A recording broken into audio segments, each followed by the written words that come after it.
The evening had started like any other in the city. The sun was low in the sky, painting the tall buildings in shades of orange and gold. People were finishing work, buses rolled by, and shops were getting ready to close. On one busy street, a young woman walked with her bag over her shoulder, heading home.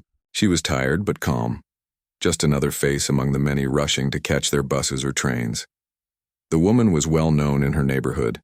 She worked hard every day, helped take care of her mother, and often walked this same route. She was dressed neatly, her hair tied back, her mind focused on the errands she had left to do. Nothing about the evening gave any sign of what was about to unfold. Nearby, 2 police officers had been called about a report of suspicious activity. The details of the call were vague. A passerby had said someone looked like they were carrying something unusual. The officers arrived quickly, already alert. Their radios buzzed with updates, but little was clear. As they scanned the street, they saw the young woman adjusting her bag strap and pausing near a shop window. To them, in that brief and tense moment, it looked like she was reaching for something. The air seemed to change in seconds. The officers shouted, startling not only the woman but also everyone nearby. People froze, turning their heads to see what was happening. The woman looked up in confusion, not understanding why she was being yelled at. She raised her hands halfway, trying to show she had nothing dangerous, but the scene had already taken on a life of its own. Voices grew louder. One officer stepped closer, hand on his belt, giving quick, sharp orders. The woman tried to explain, but her words were drowned out. A sudden movement, just her bag slipping off her shoulder, caused a misunderstanding. In a heartbeat, the officers reacted. A loud crack echoed down the street, followed by shocked gasps. The woman stumbled, falling to the ground. For a moment, silence hung heavy. People were frozen, unsure of what they had just seen. Then the voices erupted. What happened? She wasn't doing anything. Call an ambulance. Bystanders rushed forward, some kneeling beside her, while others pulled out their phones and started recording. Within minutes, video clips began racing across social media. The officers, shaken by what had just happened, tried to take control of the scene. They called for medical help and backup, but the crowd was already angry. Shouts filled the air, voices demanding answers, accusing the officers of acting too quickly. The flashing lights of police cars soon lined the street, drawing more and more attention. Paramedics arrived, lifting the young woman gently onto a stretcher. Her face was pale, her breathing uneven, but she was alive. People cried out in both fear and anger as she was placed in the ambulance. Mothers held their children close, shopkeepers stepped outside to see, and drivers slowed down, rolling down their windows to watch. In less than half an hour, what had begun as a routine walk home had turned into a breaking news story. The street, once filled with the ordinary sounds of the city, now echoed with sirens, shouts, and the clicking of phone cameras. The officers gave their reports quickly, but even they looked shaken. They had thought they were responding to danger, yet nothing dangerous had been found. The woman's bag, still lying on the sidewalk, contained only a notebook, a set of keys, and a half-empty water bottle. The sight of those simple items made the situation even harder to accept. By now, dozens of people had gathered. Some spoke to reporters who had rushed to the scene, others live-streamed from their phones. The story spread like wildfire. A young woman shot in public unarmed, caught in a moment of fear and misunderstanding. The more the story spread, the angrier people became. At the hospital, her family had been called. Her mother arrived breathless, tears streaming, asking doctors for answers. The waiting room filled quickly with relatives, friends, and community members who wanted to know if she would survive. Doctors worked urgently while nurses tried to calm the family. The only certainty was that her condition was serious. Back on the street, the mood was changing quickly. What had been shock was now turning into outrage. People carried signs within hours, painted with words demanding justice. Others stood in silence, holding candles, whispering prayers for the woman. The crowd grew so large that police set up barriers, but every hour brought more people to the scene. As night fell, the city lights shone down on a street that no longer felt ordinary. The shooting had left a scar that everyone could feel. It wasn't just about one woman. It was about trust, about fear, and about the painful questions that would not go away. Every person who had seen what happened carried the story with them, telling neighbors, co-workers, and strangers. The city leaders watching the events unfold knew that this was not something that would fade quickly. They could already see the anger building, the frustration rising, and the tension spreading beyond that single street corner. What had started, with a single call and a misunderstanding, now had the power to shake the entire city. That night, while the woman lay in the hospital fighting for her life, the streets outside grew louder. Crowds refused to leave. Some sang softly, others shouted until their voices cracked. The weight of the moment pressed down on everyone. No one knew what the next day would bring, but everyone sensed that life in the city had already changed forever. The morning after the incident, the city woke up restless. What had happened on that street was no longer just an accident witnessed by a few. It had become the headline on every screen. News anchors replayed the shaky phone videos, showing the young woman falling again and again. Each replay stirred more anger. Each headline raised more questions. Radios buzzed in shops and taxis, and newspapers carried her picture across their front pages. At the hospital, her family remained by her side. Her mother, exhausted from a sleepless night, sat quietly with her hands folded, whispering prayers under her breath. Her younger brother leaned against the wall, staring at the floor, while relatives came in and out with food, blankets, and words of comfort. Every doctor's update was tense. The woman was alive, but her condition was delicate. Machines beeped in steady rhythms as nurses worked around her. Outside the hospital, the air was heavy with people gathering. They carried candles, posters, and flowers. Strangers who had never met her now felt connected to her pain. They wanted to show support, to stand for something larger than themselves. Some sat silently, while others spoke loudly about what they had seen and what must change. In her neighborhood, neighbors gathered at the corner store. Some shook their heads in disbelief. Others argued in low voices about how such a thing could have happened. Everyone had an opinion, but one feeling was shared by all: sorrow mixed with frustration. For many, it felt like their voices were not being heard, and now they wanted to make sure the whole world listened. Community leaders stepped forward quickly. Pastors, teachers, and activists called for peace but also for answers. They stood in front of microphones, urging the city not to ignore what had happened. They spoke of justice, of fairness, of the need to trust those who wore uniforms. Their voices were calm, but their words carried strength, reaching hearts and stirring emotions. The police department released a short statement that morning. They promised a full investigation, but their words felt too careful, too measured. For the families and neighbors, it was not enough. People wanted accountability, not just promises. They wanted to know why fear had taken over when compassion should have guided the moment. By afternoon, marches began. Groups walked through the streets chanting her name, holding signs with powerful words written in bold letters. The sound of footsteps and voices echoed through the city, carrying both pain and unity. Reporters followed, cameras rolling while helicopters circled above. The marches grew larger as evening came. People of all ages joined in: students, parents, grandparents, workers in uniforms, and even children holding their parents' hands. Some marched silently with tears in their eyes. Others shouted until their voices broke. The energy spread like fire, touching every corner of the city.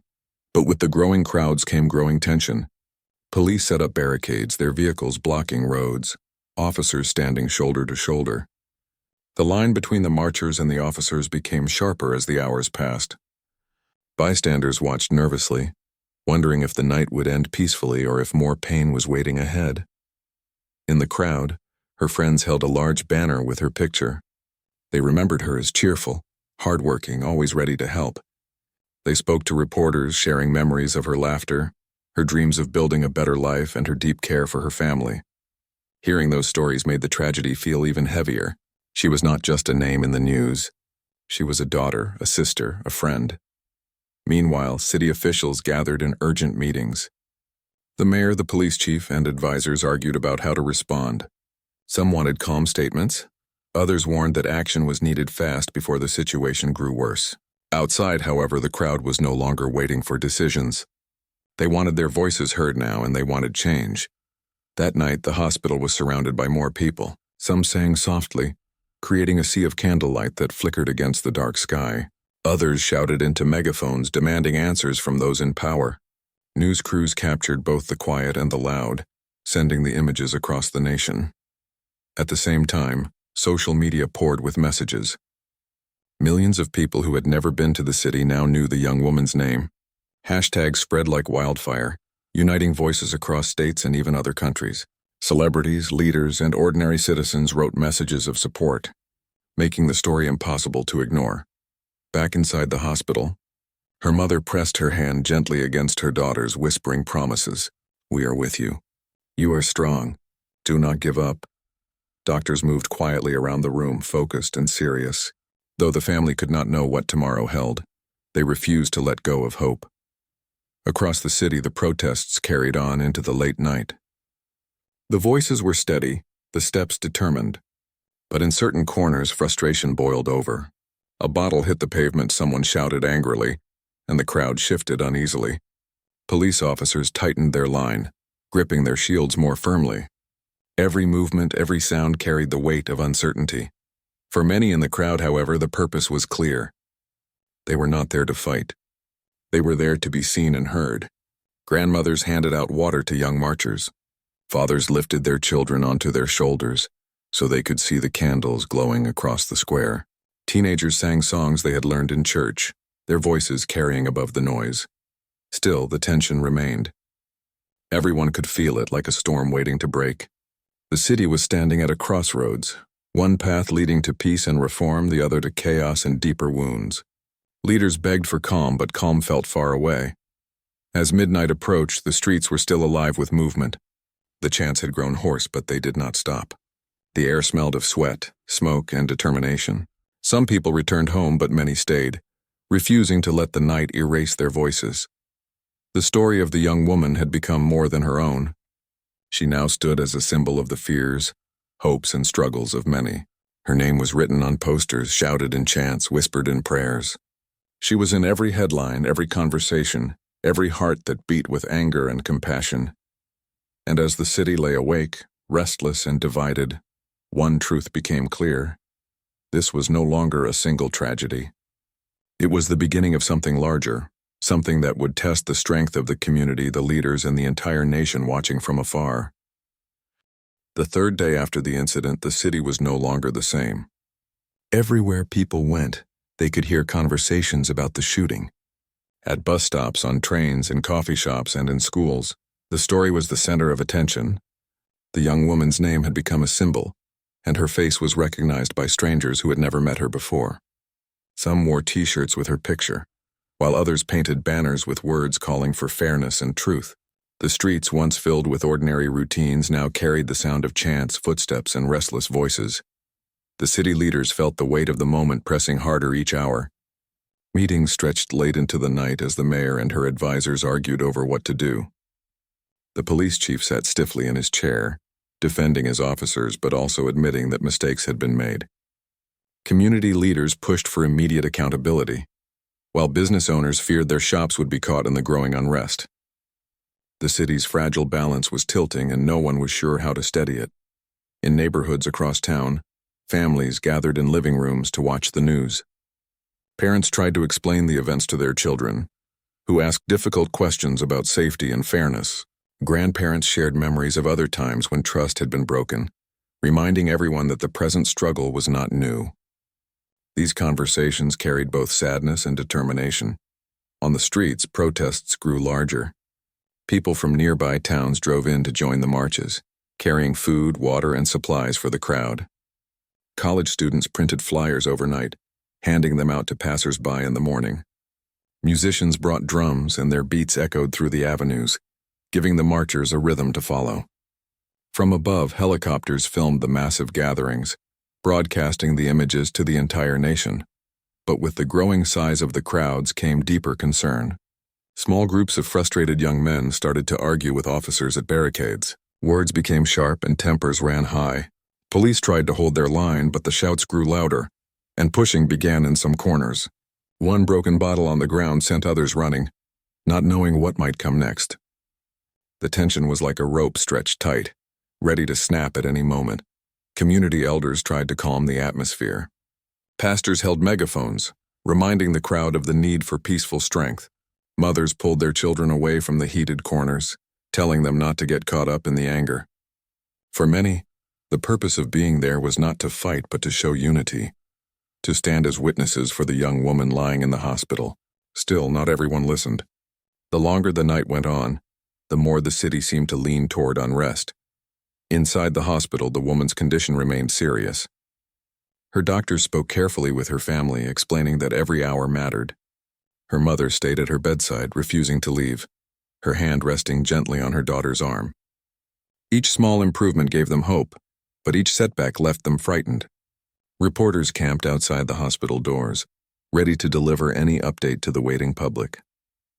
The hospital, once just a place of healing, had become the heart of a national story. Meanwhile, leaders at the state level were growing worried. They received reports of the city's unrest growing larger each day, of the police force struggling to control the situation, of property owners demanding protection, and of community leaders warning of greater anger if things did not change. Pressure was building on the governor to make a decision. The choice was not easy. Send in help and risk making things worse, or wait and risk losing complete control of the streets. By the fourth evening, the crowds were massive. Streets were blocked, traffic came to a stop, and the air was thick with chants and smoke from candles burning in vigil. Young people climbed onto cars to wave flags, while older citizens held signs close to their chests. Every corner of the city center seemed alive with restless energy. The sound of drums, chants, and horns filled the night sky, mixing with the distant hum of helicopters. Then came the moment that would change everything. Near the city square, a group of marchers broke through a police line. It was not planned, but the pushing and shouting created a gap, and dozens rushed forward. Officers scrambled to block them again, but the crowd was too large. Suddenly, the square was flooded with people on both sides. Marchers and police pressed tightly together, voices raised, tempers high. The city's emergency line lit up with calls. Officers radioed for backup, warning that they were losing control. Shop windows rattled as people ran, and car alarms began to blare. The mayor, watching the live feeds in her office, pressed her hands to her forehead, realizing the situation had gone beyond what her city could handle. That night, the governor held a late meeting with state leaders and security officials. Reports were grim.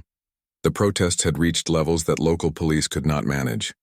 Roads were blocked, businesses were closing early, and some neighborhoods feared the unrest would spread further. Advisors argued back and forth, but the pressure was clear. If nothing was done, the city could face chaos. By midnight, the decision was made. The order was signed for a military call-out. The National Guard would be sent into the city to restore order. Trucks and armored vehicles were prepared, soldiers briefed, and helicopters readied to deploy at dawn. The announcement spread quietly through government offices, though it had not yet reached the public. Back in the city, the people continued their chants. They had no idea what was about to arrive the next morning. They only knew that their voices were loud, their hearts were heavy, and their determination was unshaken. Some believed their strength would force change. Others worried that more trouble was coming. The streets were restless, the leaders were divided, and the woman's life still hung in the balance. And now, with the decision made, the city stood on the edge of an even greater turning point. What had started with one tragic misunderstanding was about to call in forces far greater than anyone had expected. At sunrise, the city was quiet but tense. The streets that had been full of chanting and marching hours before were now scattered with litter, posters, and burnt-out candles. Shopkeepers looked nervously at their windows, sweeping the sidewalks and checking their locks. Families who had stayed up late finally rested, but their sleep was uneasy. They knew something was shifting, though they did not yet know how much. Then slowly the sound of engines grew. At first it was faint, just a distant hum rolling over the hills. Soon it grew louder, heavier, and impossible to ignore. People stepped out of their homes and onto balconies to see armored vehicles moving down the main roads. Large trucks carrying soldiers rolled in, their headlights cutting through the morning mist. The National Guard had arrived. By mid-morning, helicopters circled overhead. Their blades chopped through the air, sending strong winds across rooftops. Children pointed to the sky, their parents pulling them back indoors. The sight of soldiers with rifles and armored gear in the middle of the city was shocking. Some whispered that this felt like a war zone, not their home. Others shook their heads in disbelief, asking how things had come to this point. The soldiers set up checkpoints at major intersections. Barriers were raised, and patrols began to move through the neighborhoods. The sound of boots on the pavement echoed in places where people usually laughed and shopped. For many residents, the sight filled them with both fear and sadness. The city had always been full of life, but now it seemed controlled by shadows of authority. In the city square, where protests had been strongest, a line of military vehicles stood guard. Soldiers watched as people gathered again, holding signs and chanting, but now their chants mixed with the heavy silence of armored engines idling nearby. The marchers were not deterred, but the presence of the military made every step feel heavier, every word feel sharper. The leaders of the community tried to keep the people calm. They stood on makeshift stages holding microphones, urging everyone to remember peace. They knew one wrong move could spark more conflict. Still, emotions ran high. Young men shouted angrily at the soldiers while older citizens pulled them back, reminding them that escalation would only lead to more pain. The governor appeared on television, explaining the decision. She spoke of safety, of restoring order, of protecting both citizens and property. But for many watching at home, her words rang hollow. They saw not safety but intimidation. They saw not peace but pressure. On the streets, her speech changed little. The crowds remained and the chants grew louder. At the hospital, the young woman's condition remained uncertain. News crews camped outside waiting for any update from doctors. Her family continued to pray, refusing to give up hope. Every time the elevator doors opened, reporters rushed forward hoping for news. Inside her room, however, the only sounds were the steady hum of machines and the quiet whispers of her mother, telling her daughter to stay strong. Meanwhile, business owners pleaded for calm. Some stores closed completely, boarding up their windows. Others tried to remain open but saw few customers. The sight of soldiers outside their shops frightened people away. Taxi drivers avoided certain streets. Delivery trucks turned around when faced with checkpoints. The city's economy began to stall as tension kept everyone at home or in the crowds. As afternoon approached, the standoff between soldiers and marchers reached its peak. Thousands filled the city center, holding signs high in the air. Their voices rose together, echoing against the tall buildings. Soldiers stood still, forming an unmoving wall. The two groups faced each other under the hot sun, neither willing to step back. Journalists captured every moment. Cameras zoomed in on children holding signs, on elders leading chants, on soldiers gripping their gear tightly. The images spread across the nation, sparking debates in living rooms, offices, and government halls. Some argued the military had been necessary to prevent chaos. Others insisted it only deepened the wounds. As evening came, tension gave way to fatigue. Protesters sat down in the streets, holding candles instead of signs. The chants grew softer, turning into songs. The glow of hundreds of candles lit up the square, their flames trembling in the evening breeze. Soldiers remained at their posts, watching silently. In that moment, the city felt suspended between anger and peace, between chaos and hope. In homes across the city, families watched the coverage. Some cried at the sight of soldiers facing citizens. Others whispered prayers that the young woman in the hospital would wake and speak. Many worried about what the next day would bring. Would the protests grow even larger? Would the soldiers remain? Would the city ever feel normal again? At City Hall, the mayor sat at her desk, staring at the maps covered in pins and notes. She felt trapped between two forces, the voices of her people crying for justice and the weight of authority, demanding control. Her advisors urged her to speak out, to find a way to bridge the divide. She knew that silence was dangerous, but she also feared that one wrong word could ignite another fire. As midnight approached, the streets remained guarded but calmer. The marchers had thinned, but those who stayed lit candles in silence, their faces glowing in the dim light. Soldiers shifted in their positions, their eyes scanning the dark streets. The city breathed in a slow, uneasy rhythm, waiting for what tomorrow would bring. And in the hospital, as the machines beeped steadily, the young woman's mother whispered again and again, "Hold on.